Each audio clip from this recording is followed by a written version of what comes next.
ബിജു മാത്യൂസ് കൂടി നമുക്ക് അറിയാം. ആദ്യമായിട്ട് ഇവിടെ ഈ ഉണ്ടായ സംഭവങ്ങൾ എനിക്കെതിരെ ഒരു മോഷണ കുറ്റം കൊടുക്കുന്നു. അതുമായിട്ട് ബന്ധപ്പെട്ട വിഷയം സാധാരണക്കാരായ ജനങ്ങളുടെ ഒരു ഓട്ടോറിക്ഷ സ്റ്റാൻഡുമായി ബന്ധപ്പെട്ടാണ് ഈ പ്രശ്നം പാലായിൽ ഉടലെടുക്കുന്നത്. സാധാരണക്കാരായ ജനങ്ങൾക്കൊപ്പം ഒരു കൗൺസിലിൽ നിൽക്കാൻ വേണ്ടിയിട്ട് സാധിക്കുന്നില്ലാതെ വരുന്ന ഒരു ഭരണമായിരുന്നു ഇവിടെ ഉണ്ടായത്. ഞങ്ങൾ പ്രത്യേകിച്ച് ഞാൻ കൊട്ടാരമറ്റം പാലായെ സംബന്ധിച്ചിടത്തോളം കൊട്ടാരമറ്റം എന്ന് പറയുന്ന സ്ഥലം പാലായിലേക്ക് കടന്നു വരുന്ന എല്ലാവരും വരുന്ന ഒരു സ്ഥലമാണ് ബസ് സ്റ്റാൻഡാണ്. ആ ബസ് സ്റ്റാൻഡുമായി ബന്ധപ്പെട്ട പരിസര പ്രദേശം പാലായുടെ ഒരു മുഖമാണ്. അവിടെയുള്ള പ്രവർത്തനങ്ങൾ നല്ല രീതിയിലുള്ള പ്രവർത്തനങ്ങൾ കാഴ്ചവെച്ച് മുമ്പോട്ട് പോവുകയായിരുന്നു.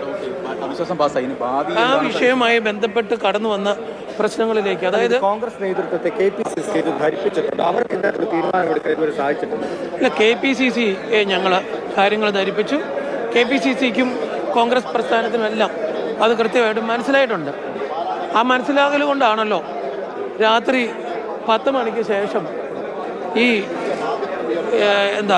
നമ്മുടെ ഇതിവിടെ കൊണ്ട് എത്തിക്കാൻ കാരണമാകുന്നത്. വിപ്പെന്ന് പറയുന്നത്, വിപ്പിൻ്റെ നിയമങ്ങൾ ഒക്കെ നിങ്ങൾക്കറിയാം. ഇപ്പോഴേ എത്തിച്ചിട്ടുണ്ടെന്ന് പറയുന്നത്, ഇപ്പം എത്തിച്ചു എന്ന് പറയുന്നത്, ഇതുവരെ ഞാൻ വിപ്പ് കണ്ടിട്ടില്ല. രാത്രി 10 മണിക്ക് ശേഷം മറ്റോ വീടുകളിൽ ഒട്ടിച്ചു എന്നാണ് പറയുന്നത്. തീർച്ചയായിട്ടും കോൺഗ്രസ് ഞങ്ങളെപ്പോലെയുള്ള പ്രവർത്തകർക്ക് ഏത് രീതിയിൽ സഹായകരമായ രീതിയിലാണത് ആസൂത്രണം ചെയ്തു എന്നാണ് ഞാൻ വിചാരിക്കുന്നത്. അങ്ങനെ ഉണ്ടെങ്കിൽ അതിൻ്റെ നിയമങ്ങളെല്ലാം പാലിച്ചുകൊണ്ട് വിപ്പ് കൊടുത്തേനെ. അയോഗ്യത വരാതിരിക്കുന്നതിന് വേണ്ടിയിട്ടായിരിക്കണമല്ലോ. അല്ല, ഞാനതിൻ്റെ നടപടിക്രമങ്ങൾ പൂർണ്ണമായും പാലിച്ചതായി കണ്ടിട്ടില്ല. കാരണം ഒന്ന്, ഞങ്ങൾക്ക് വിപ്പ് നൽകിയിട്ടില്ല. രാത്രി 10 മണിക്ക് ശേഷം ഒട്ടിച്ചിരുന്നു എന്ന മാധ്യമ പ്രവർത്തകരിലൂടെയാണ് ഞാൻ അറിയുന്നത്. ഇപ്പോഴത്തെ ഈ മഴയുള്ള സാഹചര്യത്തിൽ രാത്രി 10 മണിക്ക് ശേഷം, പ്രത്യേകിച്ചും ഈ നഗരസഭയുടെ സിറ്റുവേഷനൊക്കെ നിങ്ങൾക്കറിയാം. ഇവിടെ ഒരു ഇതുപോലെ അവിശ്വാസ പ്രമേയം നിൽക്കുന്ന സാഹചര്യത്തിൽ ഞങ്ങളെല്ലാം പ്രത്യേക സാഹചര്യത്തിൽ ഇവിടെ മാറി നിൽക്കേണ്ട സാഹചര്യം വന്നു. വൈകുന്നേരം ഞങ്ങൾ മാറി നിൽക്കുക ചെയ്തത്. ഒരു പാലാട് സംസ്കാരത്തിന് ചേരുന്ന രീതിയിൽ വഴിയിലൊരു പ്രശ്നം ഉണ്ടാകണ്ട, അത് ആ രീതി മാറി നിൽക്കുക ചെയ്തേ.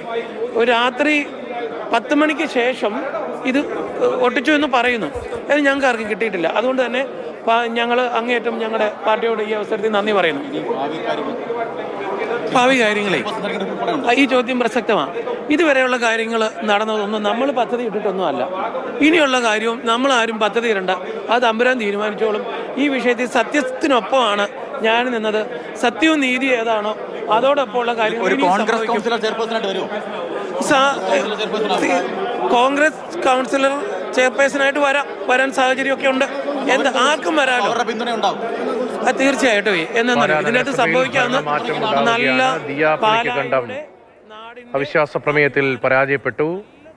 കോൺഗ്രസ് വിപ്പ് ലംഘിച്ചുകൊണ്ട് കോൺഗ്രസ് അംഗങ്ങളും ഈ അവിശ്വാസ പ്രമേയത്തെ അനുകൂലിക്കുകയായിരുന്നു. അതേസമയം വിപ്പ് ലഭിച്ചിട്ടില്ല, വിപ്പ് കിട്ടിയിട്ടില്ല, ശരിയായ രീതിയിലല്ല എന്നൊക്കെ പ്രതികരണങ്ങളുണ്ട്. മാത്രമല്ല, പാലയിലെ കോൺഗ്രസ് മണ്ഡലം കമ്മിറ്റി പ്രമേയം പാസ്സാക്കിയതാണ് ദിയ പുളിക്കകണ്ടത്. ഈ ഭരണസമിതിക്കെതിരെ മണ്ഡലം കമ്മിറ്റിയുടെ വികാരത്തിനനുസരിച്ചാണ് ഞങ്ങൾ പ്രവർത്തിച്ചത് എന്നതാണ്. അതായത് പാർട്ടിയെ ഞങ്ങൾ ധിഖരിച്ചിട്ടില്ല എന്നുകൂടി പറയുന്നുണ്ട്.